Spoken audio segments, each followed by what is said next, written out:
This video is sponsored by Squarespace, the best all-in-one visual website builder.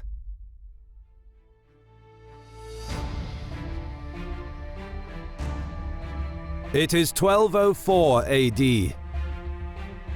The Crusaders deviated from their goal of taking Jerusalem and instead ransacked Constantinople, ripping apart the Byzantine Empire and dividing its territory among themselves along western feudal lines. Baldwin of Flanders was crowned emperor of what is today known as the Latin Empire.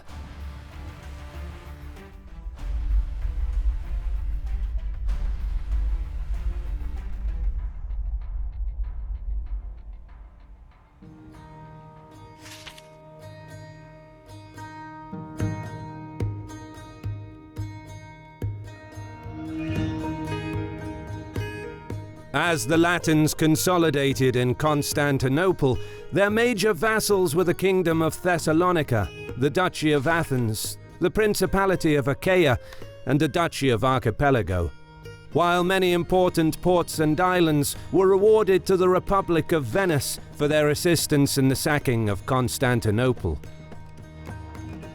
During the winter of 1204-1205, the Latins sought to incorporate territories still ruled by the Byzantines into their orbit. However, the most immediate threat lay to the north.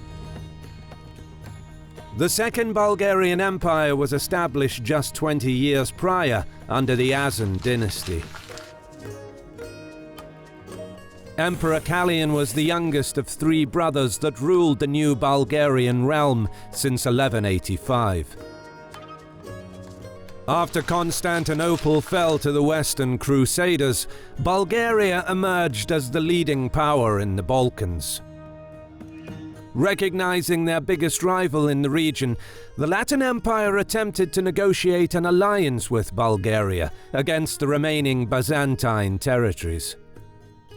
But Byzantine diplomacy, just as effective as their armies, prevailed in persuading the Bulgarians to resist Latin blandishments and, by allying themselves with Kaloyan, ensured that the remaining Byzantine territories would not go down easily against the Latins, and that an invasion of their lands would be a risky venture for Baldwin.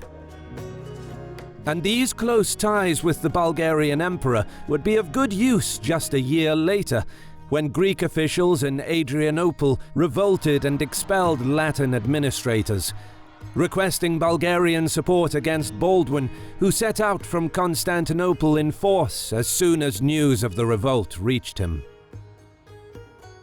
Kaloyan obliged, assembling an army by early April, and marched to aid the Greeks at Adrianople, seeing this as an opportunity to expand Bulgarian influence in the region.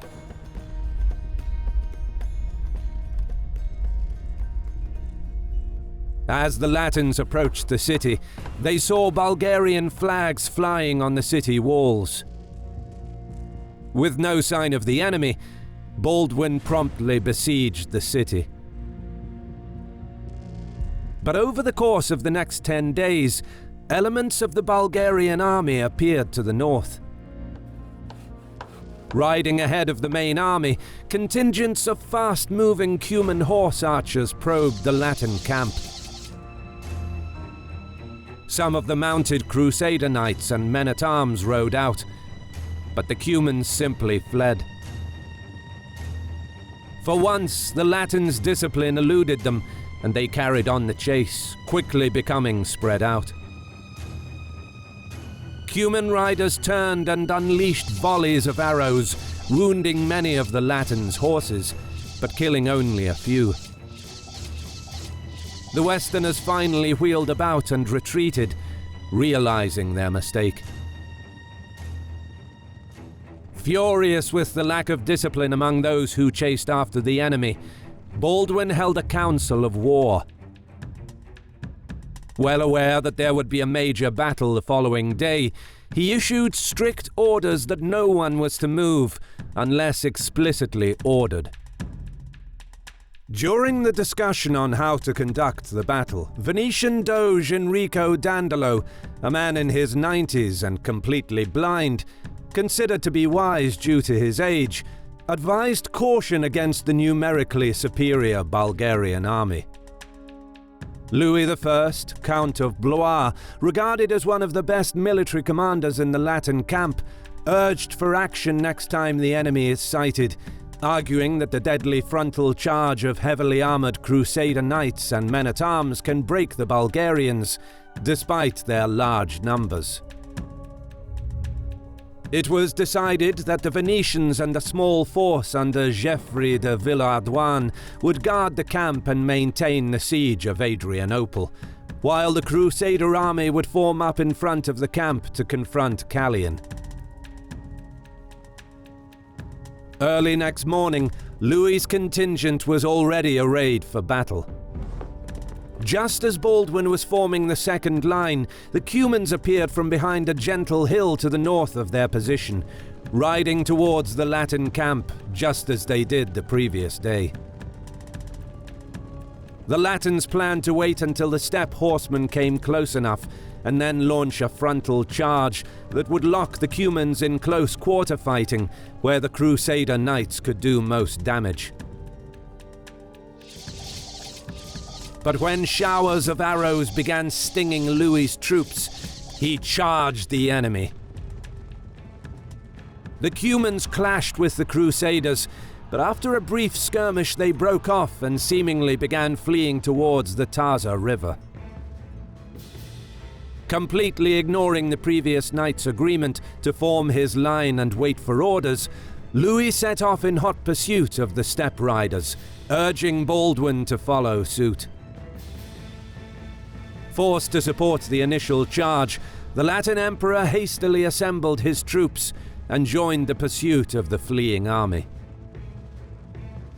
The ravine of the river Taza formed a natural barrier to the west, and together with the densely forested hills to the east, it formed a natural corridor of undulating land that was conducive to cavalry maneuvers, boasting rolling, lightly forested hills, dotted with occasional boggy areas that could trap the unsuspecting riders.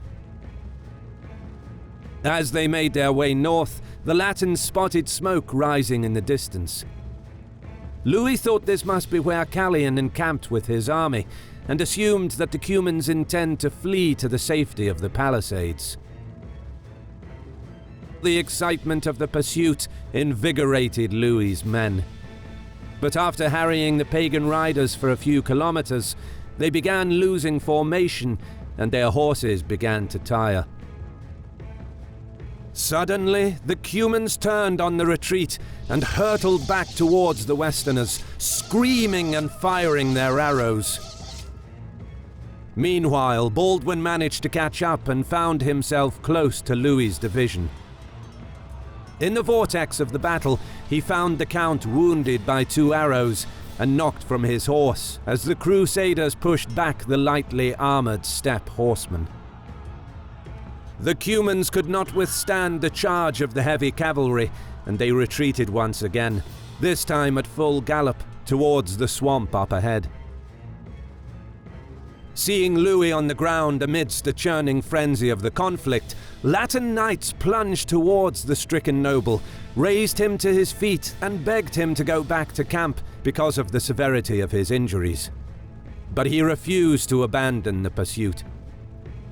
As they reached the swamps, it seemed that the steppe horsemen ran out of space to maneuver, and they apparently tried to hide in the dense marsh. But just as the Latins closed in on the swamp, they ran into a field of coated pits, dug by the Bulgarians to trap the heavily armored horses. The momentum of the Latin onslaught was diluted by the pit traps, and their formation completely broke. As Baldwin's division followed up from behind, disaster struck. Out from the thick undergrowth came the Bulgarians and the Vlachs. Kaloyan's infantry stormed down the slopes of the hill to the east, poised to get to grips with the enemy. and the cavalry moved to close the pocket from the Taza River in the west, while the Cumans launched another attack from the swamp. Shocked, some in the Latin army began to panic, and the cohesion in their line rapidly started to disintegrate. Still, Baldwin urged his men on, swearing he will fight alongside them to the last. But this show of bravery and knightly prowess would not be enough this time. Any semblance of order within the Latin army was replaced by utter chaos. As the Bulgarians slowly ground down the Latin troops, the desperation of Baldwin's men became apparent, because they knew that their valiant last stand would only delay the inevitable. During the fighting, the badly injured Count Louis either succumbed to his injuries or was killed. Emperor Baldwin was wounded twice, falling off his horse that was slain under him, and finally captured. There is no historical record of how many Latin troops made it out alive from the pocket, but it's safe to say that in one devastating engagement, a large part of the Crusader elite was ripped away.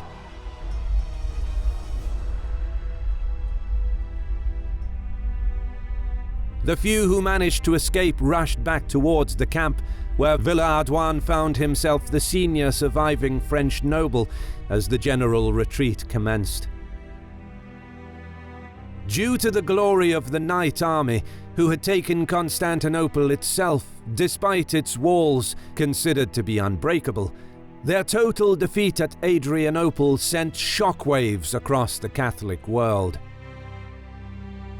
Over the next 2 years, Emperor Kaloyan set out to raid and burn other Latin cities in what became a bloody expansion of Bulgarian territory. Byzantian historian George Acropolites explained Kaloyan's deeds in his writings. Emperor Kaloyan was exacting revenge for the evil which Basil II did against the Bulgarians, and as Basil dubbed himself the Bulgarian Slayer, he named himself the Roman Slayer. This video is sponsored by Squarespace, the best all-in-one visual website builder. Whether you're into creative writing, YouTubing, podcasting, selling merchandise online, look no further than Squarespace. With numerous robust features, Squarespace allows you to build amazing websites with tons of functionality that will wow your visitors every time. One of my favorite features is the integrated analytics, which gives you an insight into how your site is performing. With analytics, you can get a clear picture of what draws the attention of your visitors through visual reports on various statistics. If you want to share your creative content, a story, or a service with the world, click on the link in the description below. By visiting squarespace.com/HistoryMarche, you will not only be supporting our channel, but you'll get 10% off on your first purchase on Squarespace. Credit goes to our awesome patrons who make videos like this one possible. Consider joining them to support our work. You can also support us by subscribing to our channel and clicking the bell button to get notified when our new videos are released. And as always, thank you for watching.